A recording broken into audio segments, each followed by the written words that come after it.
खन्थाइनि मुं दासों नों आंखौ खन्थाइखौ लिरदोंमोन बिथां बिरसोन बर'आ। थुदो बिदिब्ला बिथांनि खन्थाइखौ खोनासंलांदिनि। दासों नों आंखौ समानो थिनबायब्ला नोंखौ बावलांनो, समानो थिनबायब्ला नोंखौ बावलांनो आंलाय माथो खालामनो। दासों नों आंखौ माबोरै दं, दासों नों आंखौ माबोरै दं। दुखुनि ओंथि गैया आंनि जिउआव, सुखुनि सोदोबाल' फैयो आंनि खुगायाव।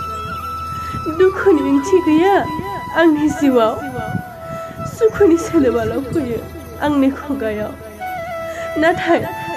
नाथाय नोंनि माबोरै मोनथिनो बेसेबां दुखुनि गाराय बेरनानै दं आंनि गोरबो सिङाव, बेसेबां दुखुनि गाराय बेरनानै दं आंनि गोरबो सिङाव। आरो आं माबोरै बख'बावनो नोंनि अननायजों गावहरनाय बोरला थिरखौ, नोंनि अननायजों गावहरनाय बोरला थिरखौ। खन्थाइया एसेनोसै, गोजोन्थों।